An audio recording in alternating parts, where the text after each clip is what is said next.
என் அன்பு உள்ளங்களுக்கு வணக்கம். இன்னைக்கு வந்து ஆவாரம்பூ டீங்க. ஆவாரம்பூ டீனா ஆவாரம்பூ தலை மட்டும் போட்டால் பத்தாதுங்க. இதை நான் ரெகுலராக செய்வேன். அதனால் ஃபஸ்ட்டு நான் ரெடி பண்ணினேன். சரி, இது ஒரு வீடியோவாக போட்டுடலாம் அப்படின்ட்டு தான் நான் இப்போ சொல்லிகிட்டு இருக்கிறேங்க. இப்போ ஒரு 50 கிராம் ஜீரகம் எடுத்துங்க. இதை நான் வறுக்க ஆரம்பிச்சிட்டதுனால.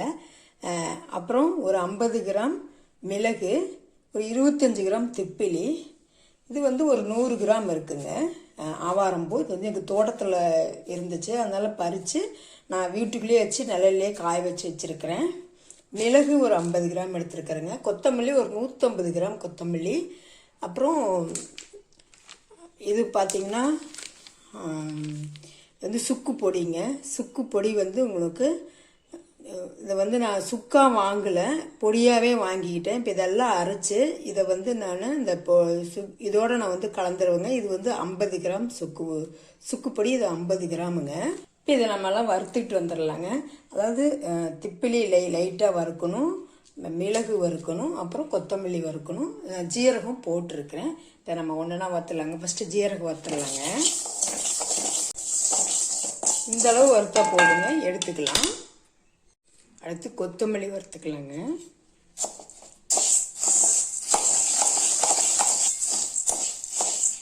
கொத்தமல்லி இந்த அளவு வறுத்தா போதுங்க, கறியக்கூடாது, எடுத்துக்கலாம்.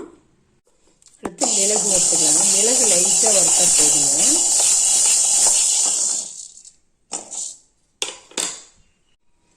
இந்த அளவு மிளகு வறுத்தா போதுங்க, எடுத்துக்கலாம். திப்பிலி போட்டுக்கலாங்க, லேசாக வறுத்துக்கலாம். நீங்கள் திப்பிலி கட்டிங்கன்னா நாட்டு மருந்து கடையிலே கிடைக்குங்க திப்பிலி. நம்ம செடியாகவே வாங்கி வைக்கலாம். எப்படி மிளகு செடி வைக்கிறோமோ அது மாதிரி திப்பிலி செடின்னு இருக்குதுங்க. நான் உங்களுக்கு திப்பிலி செடியை காட்டட்டுமா? லைட்டாக வறுத்தா போதுங்க. திப்பிலி செடி நம்ம வீட்லேயே இருக்குது. திப்பிலி செடி எப்படி இருக்குன்னு பாருங்கள். நம்ம வீட்டில் ஒரு 4, 5 அந்த மாதிரி வருங்க. இப்போ தான் நல்லா படர்ந்து வந்துட்டுருக்கு. இந்தளவு இல்லை, கொஞ்சமாக தான் கலெக்ட் பண்ணி வச்சுருக்கேன். திப்பிலி செடி இந்த மாதிரி தாங்க இருக்கும். இது நல்லா ஊற்றிடுச்சுன்னா நல்லா கருப்பாயிருங்க, கருப்பு கலராக ஆயிரும். இது இன்னும் கொஞ்சம் ஒரு 2 நாளில் அதை எடுத்துடலாங்க. அப்படி எடுக்காமல் விட்டுட்டோம்னா அணில் அண்ணா சாப்பிட்ருவார். இன்னும் ஒரு நாள் இருந்தால் கட் பண்ணி எடுத்துடலாம். இது இப்போ தான் கொஞ்சம் இது இன்னும் ஒரு 2-3 நாள் ஆகணுங்க. பாருங்கள், இதுவும் நல்லா கலர் காத்துருச்சு. இது ஒரு நாள் இருந்தால் இதை கட் பண்ணி எடுத்துடலாம். 2 தொட்டியில் வச்சுருந்தேங்க. இதுலேயும் பாருங்கள், இதுவும் 2-3 நாள் ஆகும். பாருங்கள், அப்படியே படர்ந்து 2-3 செடிக்கு வந்துருச்சுங்க. பாருங்கள், இது மாதிரி தான் நல்லா அந்த வேர் எங்கெங்கே போகுதோ அதெல்லாம் படர்ந்து வந்துடுங்க. ஒரு செடி வச்சிங்கன்னா போதும், நிறைய வந்துடும். பாருங்கள் எவ்வளோ அழகாக இருக்குன்னு. இப்போ நம்ம அடுத்து இந்த ஆவாரம்பூ போட்டுக்கலாங்க. இப்போ இது எல்லாம் நல்லா கொஞ்ச நேரம் வெயிலில் கொண்டு போய் வச்சுட்டு காய வச்சுட்டு அதுக்கப்புறம் நம்ம அரைச்சிக்கலாங்க.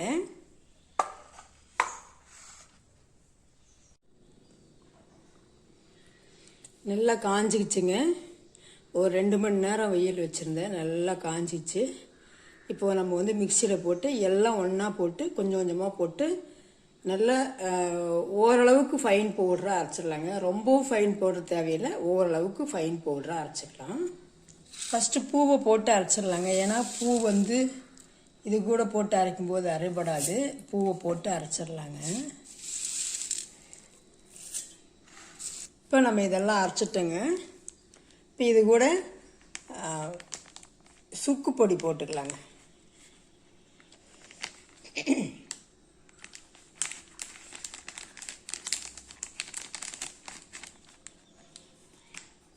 இந்த சுக்கு பொடியும் போட்டு நல்லா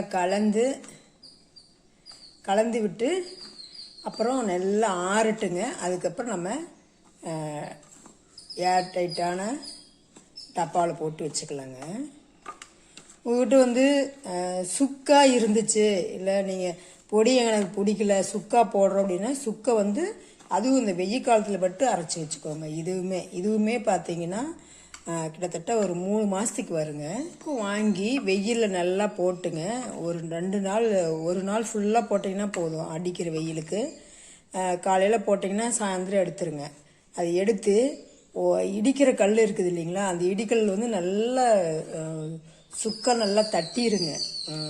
தட்டிட்டு அதுக்கப்புறம் நீங்கள் வந்து லேசாக ஒரு வறுத்துட்டு நீங்கள் வந்து அதை மிக்சியில் போட்டு அரைங்க. ஏன்னா அப்படியே நம்ம போட்டோம்னாலும் பிளேடு போயிடும். அதுக்காக தான் அப்படின்ட்டு அந்த அளவுக்கு என்கிட்ட மிக்சி இல்லை. அதனால் சரி நான் பவுடராக வாங்கி, எப்பவுமே நான் பவுடராகவே வாங்கி கலந்துக்குவேங்க.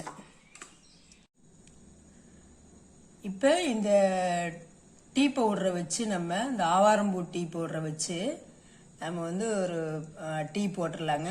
பால் ஊற்றி போடலாங்க. நான் பால் ஊற்றி குடிப்பேன். எப்படினாலும் நானும் குடிப்பேன். இது இப்போ இன்னைக்கு வந்து நம்ம பால் ஊற்றி ஒரு டீ போடலாங்களா. இப்போ பால் வந்து காயுதுங்க. இதில் வந்து நம்ம நாட்டு சர்க்கரையும் போட்டுக்கலாங்க, ஒயிட் சுகரும் போட்டுக்கலாம். இதுக்கு நாட்டு சர்க்கரை போட்டால் தான் ரொம்ப சிறப்பு. அதேமாரி இதில் வந்து நம்ம ஒரு டம்ளர் டீக்கு நம்ம இந்த ஸ்பூனில் 1 டீஸ்பூன் போட்டுக்கலாங்க. இது அப்படியே பால்லேயே போட்டுக்கலாங்க. நல்லா கொதிச்சிருச்சுங்க. இதுக்கு மேலே கொதிக்க வேண்டாங்க. ஒரு நிமிஷம் கொதிச்சா போதும். நீங்கள் வந்து பால் இல்லாமல் குடிக்கணும்னா தண்ணியை ஊற்றி நீங்கள் கரெக்டாக எவ்வளவு நமக்கு டீ வேணுமோ, 1 டம்ளருக்கு 1 ஸ்பூன் கணக்கு எவ்வளோ வேணுமோ அந்த அளவுக்கு நீங்கள் தண்ணி ஊற்றி பவுட்ரு போட்டுக்கலாங்க. இதை பாலை வடிச்சிடுறேங்க. நீங்கள் அப்படியே வீடியோ பார்த்துட்டு தம்ப்லைன் பார்த்துட்டு அப்படியே விட்டுறாதீங்க தயவுசெய்து. நீங்கள் வந்து இந்த டீ வந்து பார்த்தீங்கன்னா ஆவாரம்பூ சேர்த்திருக்கிறதுனால டேஸ்ட் வேற லெவலில் இருக்குது. வரல நீங்கள் இந்த மாதிரி ஒரு டேஸ்ட் நீங்கள் பார்த்துருக்கவே மாட்டீங்க. ஏன்னா இதில் ஆவாரம்பூ மட்டும் நம்ம போடல, இதில் நிறைய பொருள் போட்டிருக்கிறோம். அந்த டேஸ்ட் பார்த்தீங்கன்னா அப்படியே நீங்கள் ஒரு டம்ளர் டீ குடிச்சிட்டிங்கன்னு வச்சுக்கோங்க, அந்த டீ அப்படியே நாக்கில் அப்படியே நிற்குங்க. இந்த மாதிரி ஏர்டைட்டான ஒரு பாக்ஸில் போட்டு வச்சுருங்க. இந்த டீ வந்து நம்ம பால் ஊற்றியும் குடிக்கலாம், அப்படியே பால் ஊற்றாமல் பிளாக் டீயாகவும் குடிக்கலாங்க.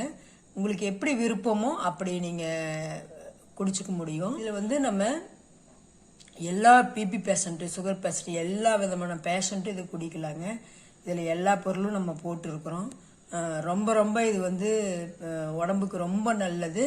நீங்கள் மற்ற டீயெல்லாம் குடிக்கிறதுனால இது ஏதாவது ஒரு நேரம் குடிச்சிக்கலாம், 2 நேரம் குடிக்கலனாலும் ஏதாவது ஒரு நேரம் கம்பல்சரி நீங்கள் குடிங்க. ரொம்ப நல்லாயிருக்கும். நான் அடிக்கடி இதை தான் செய்வேன். அதனால தான் நான் உங்களுக்கு இவ்வளோ கான்ஃபிடென்ட்டாக நான் சொல்லிக்கிட்டு இருக்கிறேன்.